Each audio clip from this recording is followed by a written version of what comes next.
সামনেই রাজ্যে বিধানসভা নির্বাচন, তার আগে অন্তর্বর্তী বাজেটে কল্পতরু হিসাবে ধরা দিলেন মুখ্যমন্ত্রী মমতা বন্দ্যোপাধ্যায়। বৃহস্পতিবার বিধানসভায় অন্তর্বর্তী বাজেট পেশ করেন অর্থ দপ্তরের প্রতিমন্ত্রী চন্দ্রিমা ভট্টাচার্য। তাতে মহিলাদের জন্য একাধিক প্রকল্পের কথা ঘোষণা করা হয়েছে। আর এবার ভোটমুখী বাংলায় যুবকদের মন পেতে নতুন যুবসাথী প্রকল্প চালু করলেন রাজ্যের প্রশাসনিক প্রধান। বাজেট পেশের পর সাংবাদিক বৈঠকে মুখ্যমন্ত্রী জানান, 21 থেকে 40 বছর বয়সী মাধ্যমিক পাস যুবকরা যারা কোনো চাকরি পাননি তাদের এবার থেকে প্রতি মাসে 1500 টাকা করে ভাতা দেওয়া হবে। এর ফলে 30 লক্ষ মানুষ উপকৃত হবেন। 21 से जो 40 साल तक जो 10 क्लास पास करेंगे उसको स्कॉलरशिप जो मिलता है वो ठीक है, उसमें हम हाथ नहीं लगाते, लेकिन उसको 5 साल तक हम 1,500 रुपया करके मंथली देंगे।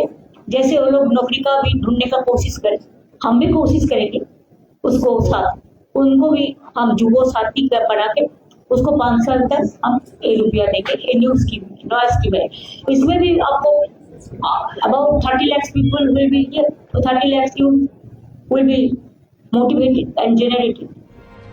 মুখ্যমন্ত্রীর দাবি, গ্রিন পুলিশ, সিভিক ভলান্টিয়ার এবং গ্রামীণ পুলিশদেরও ভাতা বাড়ানোর প্রস্তাব করা হয়েছে। ধরুন সিভিক, গ্রিন পুলিশ, গ্রামীণ পুলিশ, আইসিডিএস, আশা কর্মী থেকে শুরু করে প্যারা টিচার, শিক্ষাকর্মী, শিক্ষাবন্ধু, সব নানা রকম আছে, এগুলো অলরেডি বলেছে।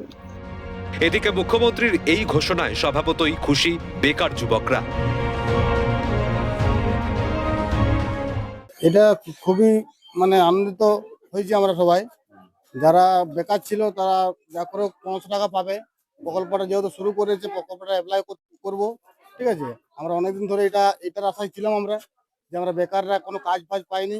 আমরা শিক্ষিত হয়েও আমরা চারদিকে ঘুরে ঘুরে কাজ করতে হচ্ছিল, কোথাও লেবারের কাজ, কোথায় রাজমিস্ত্রির কাজে, সেখানে সবখানে কাজ করে আমরা ঘর সংসার চালাচ্ছিলাম।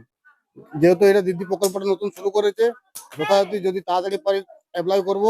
এটাতে আমাদের উপকার, আমরা যদি চালু হয়েছে যে প্রকল্পটা, ঠিক আছে, এটাতে আমরা যে মাসে 1500 টাকা করে পাবো, এতে আমাদের হাত খরচা কিছুটা আসবে, চাকরির ফর্ম ফিল আপ, তাতে কিছুটা সাহায্য পাবো। খুব ভালো জিনিস, ভালো উদ্যোগ, এজন্য মমতাজিকে অসংখ্য ধন্যবাদ। প্রসঙ্গত 2021 সালের তথ্য অনুযায়ী রাজ্যের মোট ভোটারের 47% 20 থেকে 40 বছর বয়সী ভোটার। তাই নির্বাচনের আগে মুখ্যমন্ত্রী যুবসাথী প্রকল্পের ঘোষণাকে মাস্টার স্ট্রোক হিসাবেই দেখছে রাজনৈতিক মহল। ক্যামেরায় জ্যাকি সিং এর সঙ্গে রাজা সাহার রিপোর্ট, ক্যালকাটা নিউজ।